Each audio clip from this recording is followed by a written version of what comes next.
Hello दोस्तो, आजच्या नवीन कथेमध्ये आपल्या सर्वांचं स्वागत आहे. आजच्या नवीन कथेचं नाव आहे योगायोगाचा खेळ. राधिका पुण्यातील एका जाहिरात कंपनीत काम करायची. कामानिमित्त ती एकदा मुंबईला आली. संध्याकाळची गर्दी, लोकलचा गोंधळ, सगळ्यात ती धावत ट्रेन पकडत होती आणि तेव्हाच तिचा पाय घसरला. तिला पडू देणार इतक्यात एक हात पुढे येऊन तिला थांबवतो. तो विराज. शांत, स्थिर, साधासुधा, पण डोळ्यात एक विश्वास. काळजी घ्या, तो म्हणतो. अशा छोट्या प्रसंगातून त्यांची पहिली ओळख झाली. नंतरच्या काही दिवसात कॉफी, ऑफिसच्या गोष्टी, कधी अचानक भेट, दोघांनाही एकमेकांची सोबत आवडू लागली. राधिकाचं बोलणं आणि विराजची शांतता एकमेकांवर जुळून बसू लागली. हळूहळू दोघं प्रेमात पडले, तेही त्यांनी योगायोग समजून. काही महिन्यांनी दोघांनीच एकमेकांना सांगितलं, आपण लव्ह मॅरेज करूया. दोघंही खूप खुश. त्यांना वाटलं की त्यांनी स्वतःच्या मनाने आयुष्य निवडलं आहे. पण वास्तव काहीतरी वेगळंच होतं. दोन्ही कुटुंबांना जेव्हा त्यांनी ही बातमी सांगितली तेव्हा कोणालाही धक्का बसला नाही. उलट घरात अतिशय सहजपणे आनंद साजरा होऊ लागला. राधिकाला थोडं अचंब वाटलं. आई, तुला काहीच आश्चर्य वाटलं नाही?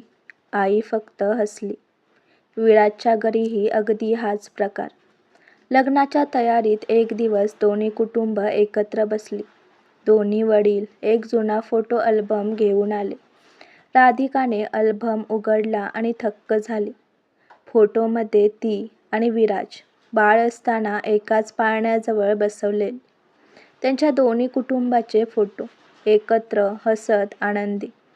राधिकाने विचारलं, हे सगळं म्हणजे? दोन्ही वडील हसले. तुम्हाला वाटतंय की तुमचं लव्ह मॅरेज आहे, पण खरं सांगायचं तर तुमच्या जन्माआधीच आम्ही दोघांनी मजेत बोललं होतं. आपली मुलं मोठी झाली तर त्यांचं लग्न करू. ते फक्त बोलणं नव्हतं, आम्ही हे मनात ठेवून शांतपणे वाट पाहत होतो. आणि जेव्हा समजलं की तुम्ही दोघं एकाच शहरात, एकाच वयात काम करत आहात, तेव्हा आम्ही काही सांगितलं नाही. आम्हाला पाहायचं होतं की निसर्ग काय निर्णय घेतोय. राधिका आणि विराज दोघेही थक्क झाले. त्यांना वाटलं होतं की हा फक्त योगायोग, पण त्यांच्या पालकांनी आधीच जुळवून ठेवलेली भेट परिस्थितीने नकळत सत्यात उतरवली होती. विराजने राधिकाकडे पाहून शांतपणे म्हटलं, म्हणजे आपण लव्ह मॅरेजच केलं, फक्त ते आधीच ठरलेलं होतं.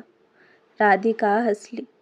काहीही असो, मला आजही वाटतं तू माझ्यासाठी नियतीनेच पाठवलेला आहेस. आणि त्या दिवशी दोघांना कळलं, कधी कधी प्रेम स्वतःहूनही घडत नाही, ते पाठीमागून शांतपणे कुणीतरी जुळवत बसलेलं असतं. लग्नाचा दिवा लागला आणि त्या योगायोगाच्या खेळात त्यांचं आयुष्य उजळून निघालं. आजची कथा आवडला असल्यास व्हिडिओला लाईक करा, चॅनलला सबस्क्राईब करा आणि कथा कशी वाटली हे कमेंटद्वारे जरूर कळवा.